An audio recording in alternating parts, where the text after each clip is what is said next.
Hi guys, welcome back to my channel. So today we'll be creating this balloon wall. Not the number 5. I did that off camera, but we will be creating this, I want to say 8-foot balloon wall. Yeah, so let's get started.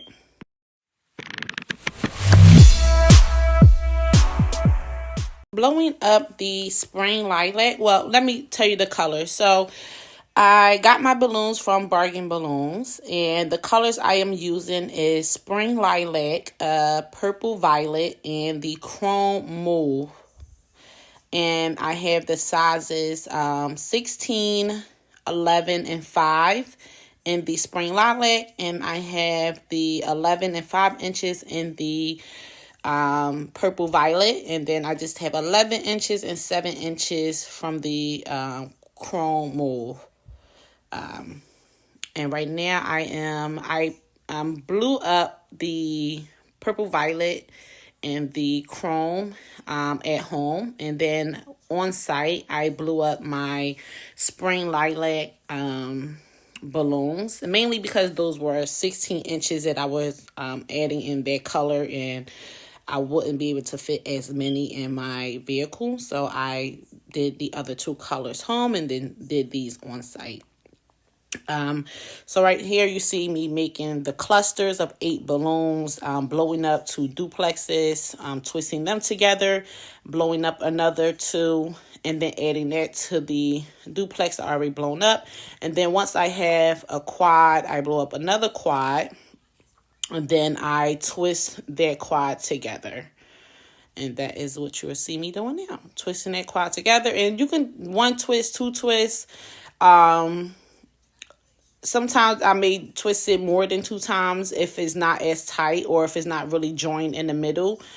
But once you feel like it's really dense, then you know that you don't need to twist anymore. And the balloons are very durable. They're not as fragile as people think. So twisting them up a few times does not hurt them any kind of way. So that is what I'm doing now. Oh, and let me just say, we are building the balloon wall on the, these not IKEA, Walmart, the knot lamps. And right now, I am now tying my clusters together. So for the balloon wall, I wanted the the spring lilac to be the prominent color. So you see me tying 2 clusters together for that. So the 2 clusters, that's now 16 balloons. And then I'm going to tie the other 2 colors to the 16 balloons that I already tied for the spring lilac, because I want that color to really pop in the balloon wall and make the purple violet and the chrome as an accent, more say. So I got my knot lamps from Walmart, as I mentioned, and I end up buying 3 of them, but I'm only using 2 of the base, and then for the 3rd one I just used the extra poles, and I believe I used the 2 extra poles on each stand. So for one stand I added 2 more poles, and then the other stand I added 2 more poles. Sorry I missed, I think for the other pole I have some footage, here we go, of adding that on. And for the pole, if you see the left one, it's kind of leaning a little bit, and I didn't know why. The funny thing is though, when I added more to it, as far as tying it to the other pole, it started to straighten out, but right now it's leaning.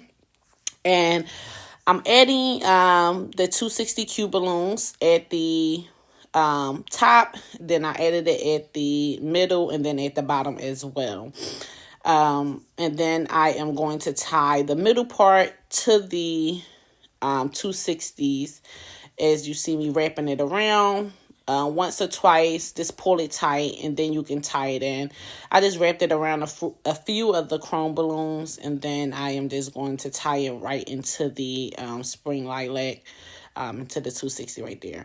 And while you're doing it, you may have to, because I had those 16-inch balloons on the spring lilac color, I had to, while I was tying it, I had to pretty much kind of shape the balloon guard or the balloon wall while I was doing it, just so it can sit into the other clusters that was on the pole nicely. So I'm tying in that middle part now, and then I'll be tying the bottom part after that.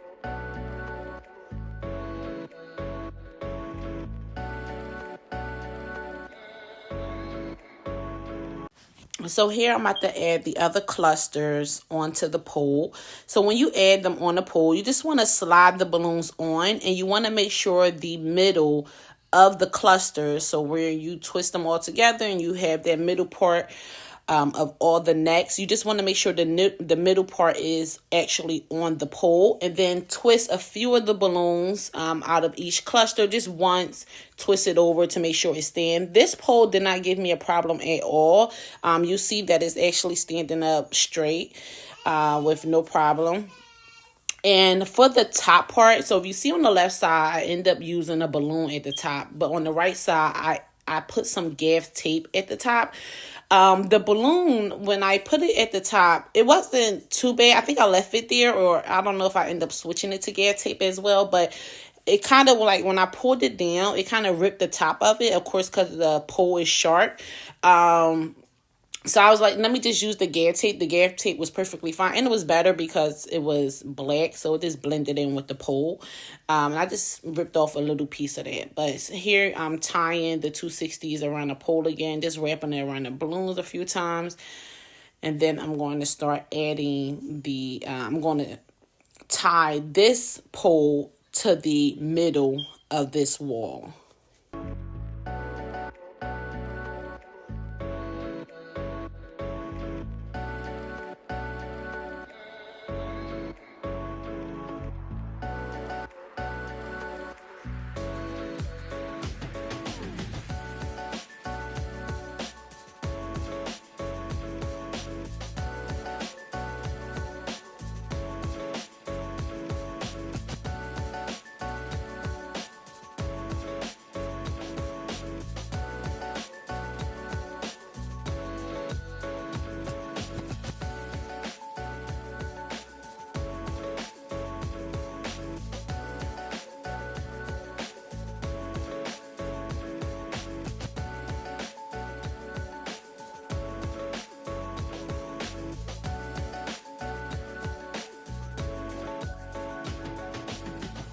So when I got to the top to tie the last 260 at the top, because of the cluster, it wasn't, the middle part was kind of shorter than the right side.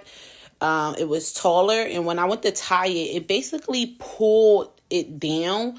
If you see how the right side is now leaning in, so it kind of pulled it down. What I had to do, which you'll see me do, I'm going to end up cutting this and then adding a cluster on top, and then, because you see I'm trying to pull it back and it's not moving anywhere because it's pulling it down because it's not at the same level as the other chrome. So I end up cutting it, and then I'm going to add a cluster up here, and then I'm going to tie it again to that, and then that's where you can see how it's now, because it's level with the chrome balloons, that is going to sit a little better or at the top.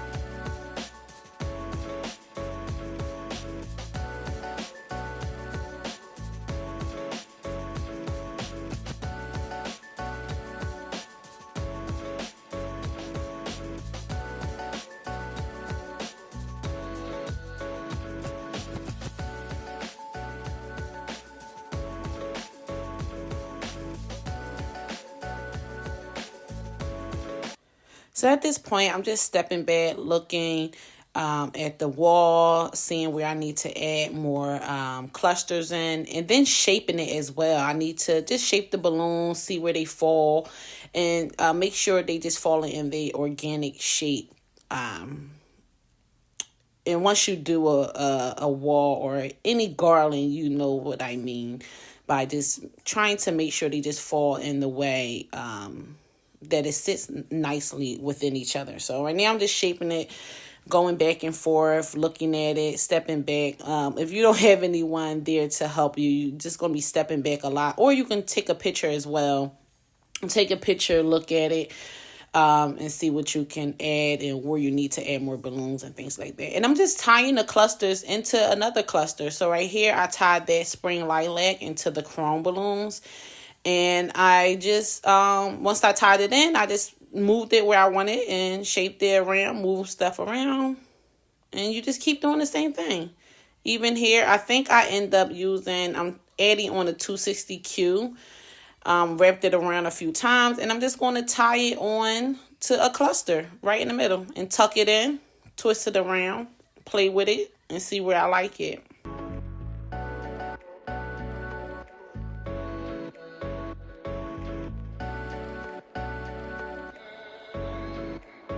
So now I'm going to start adding some of my filler clusters. So that cluster I have in my hand, I made out of 7-inch balloons.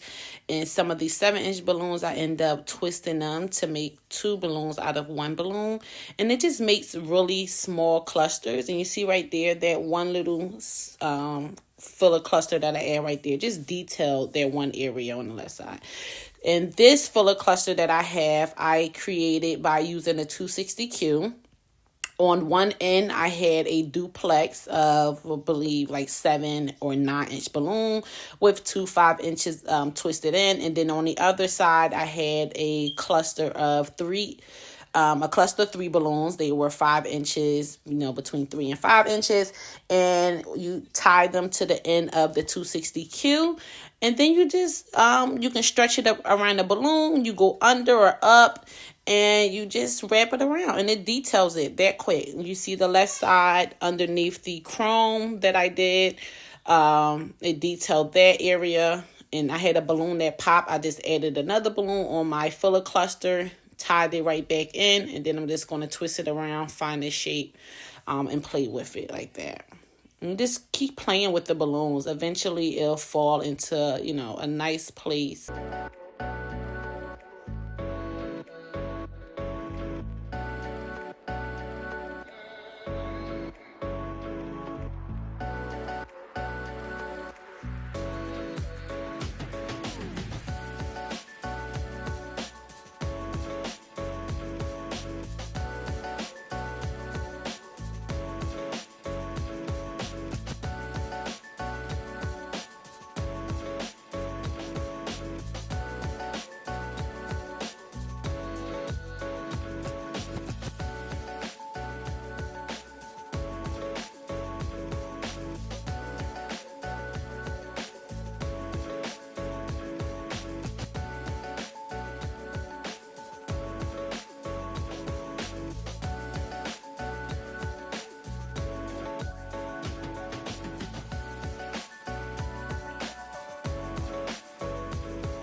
So now we're just going to start adding the butterflies on the balloon wall.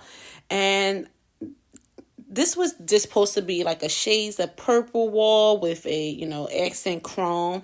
Bargainballoons at the time, I was shopping for my daughter's 5th birthday.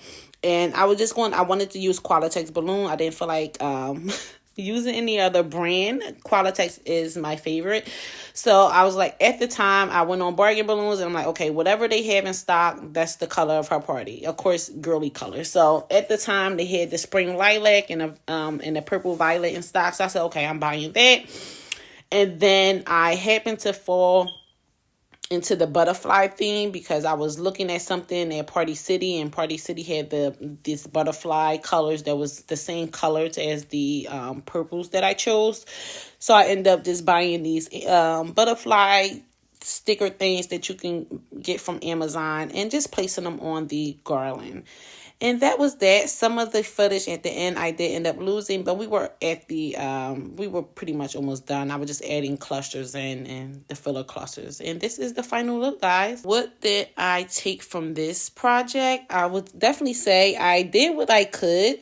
I still see like a hole that I could have filled. Maybe just I think you can only do what you can on every project. At some point, you have to stop. There's always more you can do. And right now, I can just see that hole. I could have added more on the right side where you see the 16-inch balloon. But again, you can only do what you can with the time you have. But thank you again for watching. Please subscribe, and I hope you enjoy. See you in the next video.